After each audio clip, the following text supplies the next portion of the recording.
لا يؤوده حفظهما وهو العلي العظيم. لا إله إلا الله وحده لا شريك له. إن الحمد لله نحمده ونصلي على رسوله الكريم. أما بعد، أعوذ بالله السميع العليم من الشيطان الرجيم. بسم الله الرحمن الرحيم. ولما توجه تلقاء مدين قال عسى ربي أن يهديني سواء السبيل. ولما ورد ماء مدين وجد عليه أمة من الناس يسقون ووجد من دونهم امرأتين تذودان قال ما خطبكما قالتا لا نسقي حتى يصدر الرعاء وأبونا شيخ كبير فسقى لهما ثم تولى إلى الظل فقال رب إني لما أنزلت إلي من خير فقير. فجاءته إحداهما تمشي على استحياء قالت إن أبي يدعوك ليجزيك أجر ما سقيت لنا. فلما جاءه وقص عليه القصص قال لا تخف نجوت من القوم الظالمين. قالت إحداهما يا أبت استأجره إن خير من استأجرت القوي الأمين. قال إني أريد أن أنكحك إحدى ابنتي هاتين على أن تأجرني 8 حجج فإن أتممت 10 فمن عندك وما أريد أن أشق عليك ستجدني إن شاء الله من الصالحين. قال ذلك بيني وبينك أيما الأجلين قضيت فلا عدوان علي والله على ما نقول وكيل.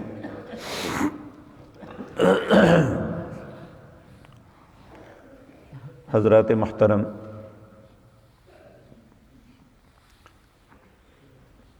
موسیٰ علیہ السلام جب مصر سے نکلے، ایک شخص نے انہیں اس بات کی خبر دی کہ موسیٰ فرعون اور اس کے سردار تمہیں قتل کرنے کا پروگرام بنا رہے ہیں.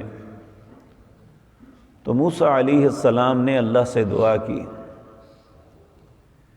کہ میرا رب میری رہنمائی کرے گا کہ میں نے کہاں جانا ہے. اور یہاں یہ بات سمجھ آتی ہے کہ انسان کی زندگی کا معاملہ کوئی بھی ہو، اس نے سفر پہ نکلنا ہے، اس نے کام پہ نکلنا ہے، اس نے کوئی کام کا آغاز کرنا ہے، اس نے زندگی کے کسی موڑ پہ ایک نئی زندگی کا آغاز کرنا ہے، تو ہمیشہ اسے اپنے رب سے رہنمائی مانگنی چاہیے. نبی کریم صلی اللہ علیہ وسلم نے بھی تلقین فرمائی کہ جب تم کسی کام کا ارادہ کرو تو پہلے استخارہ کرو. استخارے کے 2 معنی ہیں، اللہ سے خیر طلب کرنا یا اللہ سے مشورہ لینا. کیونکہ استخارے نبی کریم صلی اللہ علیہ وسلم استخارے کے کلمات اس طرح سکھاتے جس طرح قرآن کی کوئی آیت سکھائی جاتی ہے. آپ دیکھتے ہیں یہ ہمارے پاس ماشاءاللہ بچے حفظ کرتے ہیں، تو جب انہیں سبق یاد کروایا جاتا ہے تو بار بار ایک لفظ کو دہرایا جاتا ہے تاکہ اس کے سینے میں، اس کی زبان پہ چڑھ جائے، اس کے سینے میں محفوظ ہو جائے. تو نبی کریم صلی اللہ علیہ وسلم استخارے کی دعا اس طرح سکھاتے تھے.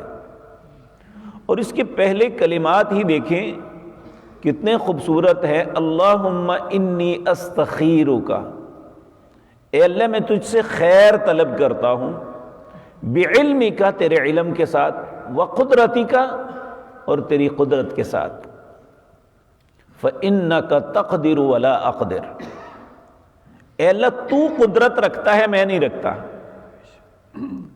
وتعلم ولا اعلم، اے اللہ تو جانتا ہے میں نہیں جانتا، جب کوئی بھی انسان اپنے رب کے سامنے اس طرح بے بسی کا اظہار کرتا ہے اور اس کی قوت اور قدرت کا اظہار کرتا ہے تو اللہ اس کی رہنمائی کر دیتے ہیں۔ اب یہ مصر سے نکلتے ہیں، اللہ رہنمائی کرتے ہیں تو مدین پہنچ جاتے ہیں، اور ائمہ مفسرین لکھتے ہیں کہ ان کے پاس کوئی رستے کا توشہ نہیں تھا، اتنا لمبا سفر پتے اور سبزیاں کھاتے ہوئے کیا، جو چیز کھانے کے لیے ملی کوئی ایسی چیز نہیں تھی جو انسان کی غذا بنتی ہے۔ تو اس طرح یہ مدین پہنچے تو اللہ فرماتے ہیں وَلَمَّا تَوَجَّهَ تِلْقَاءَ مَدْيَنَ، اللہ نے ان کا رخ مدین کی طرف پھیر دیا۔ قَالَ عَسَىٰ رَبِّي أَن يَهْدِيَنِي سَوَاءَ السَّبِيلِ، کہنے لگے ان قریب میرا رب میری رہنمائی کرے گا سیدھے رستے کی طرف۔ یعنی اعتماد اتنا تھا، اور یہ بات ذہن میں رکھیں، جتنا انسان اعتماد کے ساتھ اپنے رب سے بات کرتا ہے اللہ اسی اعتماد سے اسے ملتے ہیں۔ ہم ایک لفظ پڑھتے ہیں سورۃ تحریم میں، سورۃ طلاق میں، وَمَن يَتَوَكَّلْ عَلَى اللَّهِ فَهُوَ حَسْبُهُ، جو شخص اپنے رب پہ بھروسہ کرتا ہے اللہ اس کے لیے کافی ہو جاتا ہے۔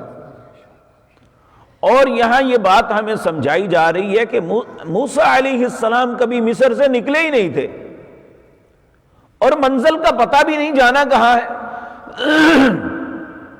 تو اللہ جہاں چاہتا ہے لے جاتا ہے۔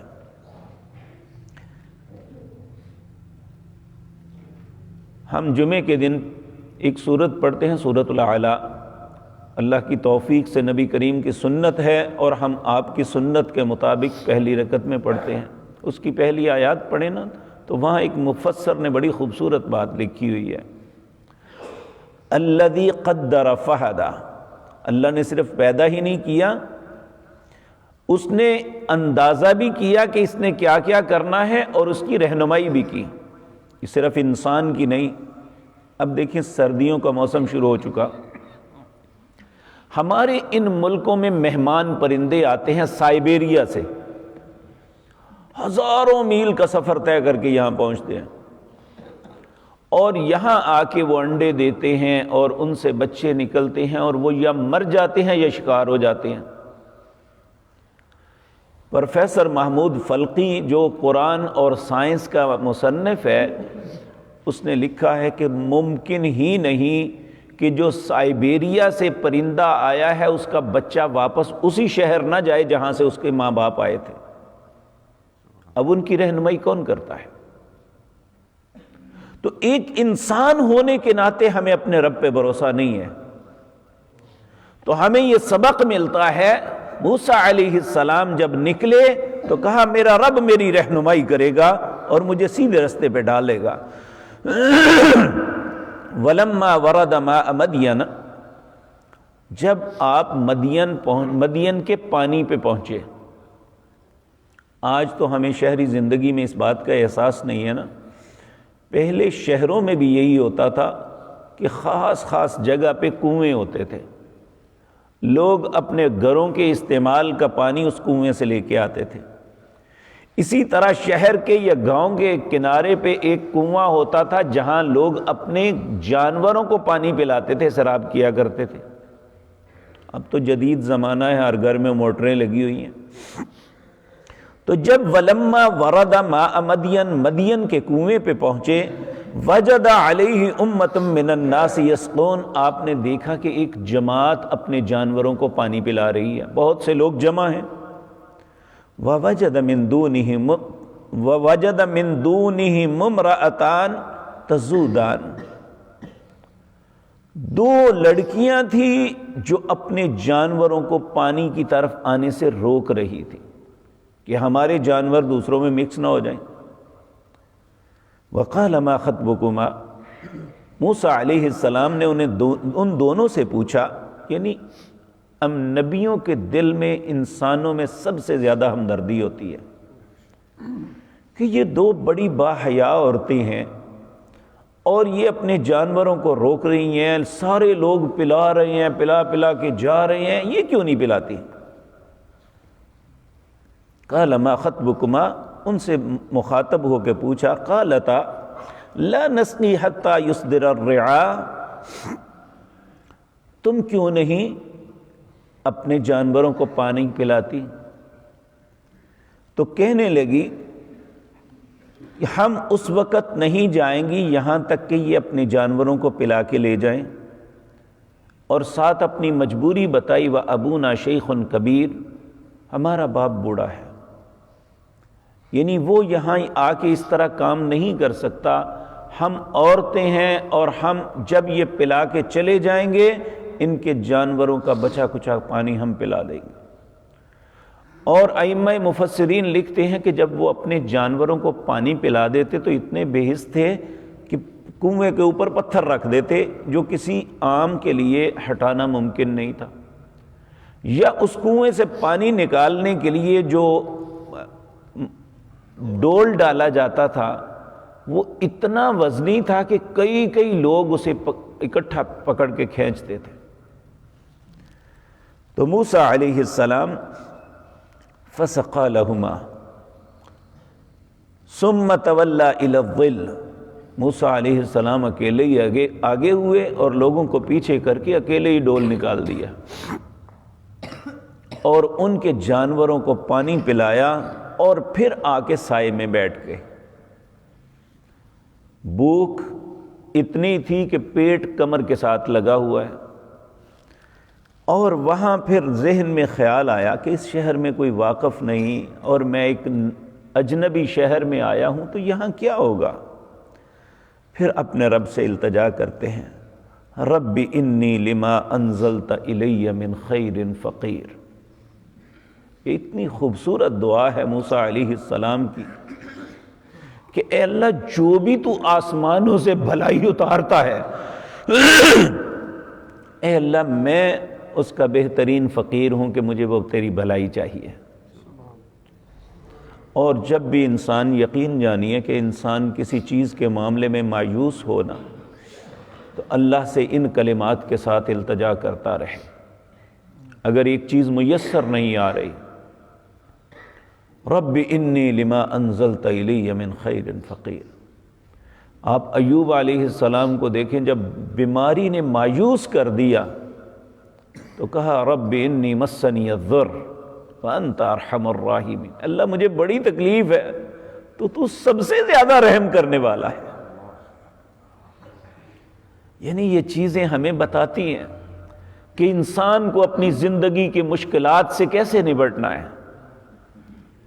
تو اللہ سے اس وقت دعا کی جب کوئی شہر میں واقف نہیں ہے، کوئی ان کی مدد کرنے والا نہیں، کوئی کھانا کھلانے والا نہیں ہے، لیکن اس کے باوجود ہمدردی کی ان بیٹیوں سے، ان عورتوں سے کہ جو بیچاری پریشان کھڑی تھی کہ یہ پانی پلا کے چلے جائیں تو ہم اپنے جانوروں کو پلائیں گے۔ تو پھر اللہ سے دعا کی کہ رب انی لما انزلت الی من خیر فقیر۔ اللہ بھی اتنا رحیم رب ہے کہ جب انسان دل کی گہرائی سے کوئی دعا کرتا ہے تو اللہ اسی وقت ایسے وسائل پیدا کرتا ہے جو اس کے تصور میں بھی نہیں ہوتے۔ اب تھوڑی دیر گزری، فجاءتہ احداہما تمشی علی استحیاء، ان دونوں میں سے ایک بڑی حیا کے ساتھ آپ کے پاس آئی۔ اب آپ دیکھیں کہ اس عورت کی حیا کی کیفیت کیا ہوگی کہ اللہ نے قرآن میں اس کی حیا کا تذکرہ کیا ہے۔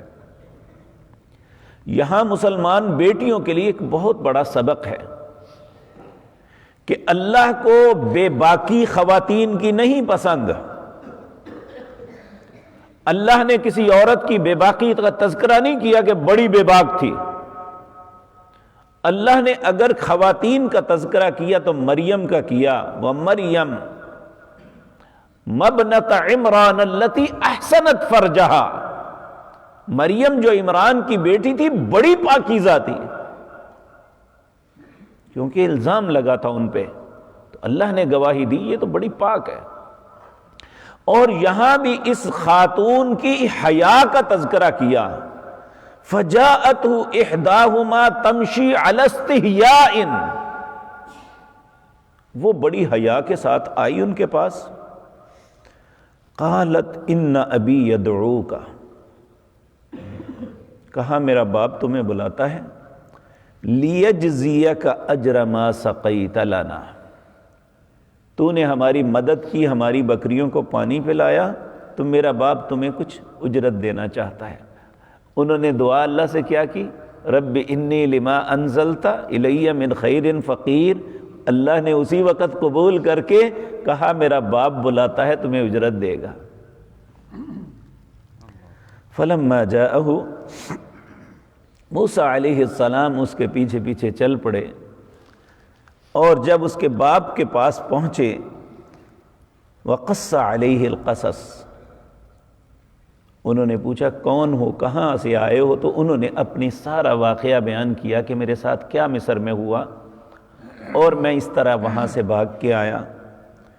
تو وہ بزرگ کہنے لگے، قال لا تخف، ڈرنا، نجوت من القوم الظالمین، اللہ نے ظالم قوم سے تمہیں نجات دے دی ہے۔ یعنی یہ یمن جو تھا، مدین جو تھا، یہ فرعون کی بادشاہت سے باہر تھا۔ تو قالت احداہما، کہا ان دونوں لڑکیوں میں سے ایک نے، یا اباتی، اے ہمارے ابا جان، یا ابت استاجرہ، انہیں اجرت پہ رکھ لو، انہیں مزدوری پہ رکھ لو، ان خیر من استاجرت القوی الامین، یہ طاقتور بھی ہے اور امانت دار بھی ہے۔